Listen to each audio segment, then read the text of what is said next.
رکھنا چاہیے۔ یہ کہتی ہیں انبیاء علیہم السلام کی حیات قرآن سے ثابت ہے یا حدیث سے؟ دیکھیں حدیث سے تو صراحتاً ثابت ہے۔ نبی کریم صلی اللہ علیہ وسلم نے صحابہ کرام علیہم رضوان سے ارشاد فرمایا کہ تمہارا پڑھا ہوا درود پاک میری بارگاہ میں پیش کیا جاتا ہے۔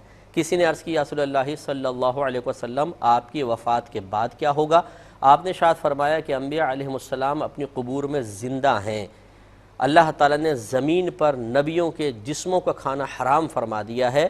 انبیاء علیہ السلام اپنی قبور میں زندہ ہیں، انہیں رزق دیا جاتا ہے۔ یہ سری حدیث موجود ہے، لیکن انبیاء علیہ السلام کی حیات کا شعور ہمیں حاصل نہیں ہے۔ یقینی سی بات ہے کہ بظاہر ایک نبی کا انتقال ہوتا ہے، وصال ہوتا ہے، ان کا جسد اقدس ہمارے سامنے ہوتا ہے۔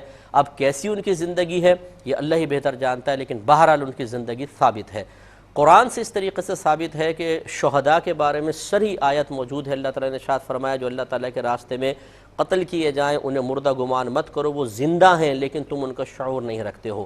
تو دلالت النص سے ثابت ہوتا ہے، جس کی وضاحت پھر کبھی کر دوں گا، آسان الفاظ میں سمجھ لیں کہ اگر نیچے درجے والوں کے لیے کوئی حکم ثابت ہو جائے تو اوپر درجے والوں کے لیے بدرجہ اولا ثابت ہو جائے گا۔ تو جب شہید کی حیات ثابت ہوئی تو پھر انبیاء علیہ السلام کی حیات بدرجہ اولا ثابت ہو جائے گی۔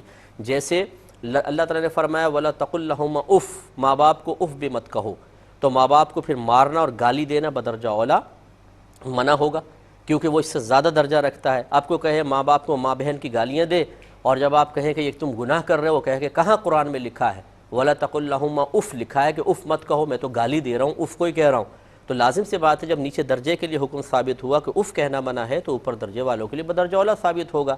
یہی دلالت النص ہوتی ہے کہ کسی آیت کو پڑھنے کے بعد عام اہل لسان بھی بغیر مجتہدانہ صلاحیت رکھے ہوئے بھی، کوئی اجتہاد کی صلاحیت نہیں ہوتی، اس کا انتقال ذہن فوراً کسی اور مسئلے کی طرف چلا جائے تو یہ جو دوسرا مسئلہ ثابت ہوا کہا جاتا ہے دلالت النص سے ثابت ہو گیا۔ تو دلالت النص سے انبیاء علیہ السلام کے حیات قرآن عظیم سے بھی ثابت ہے۔ بہن نے فرمایا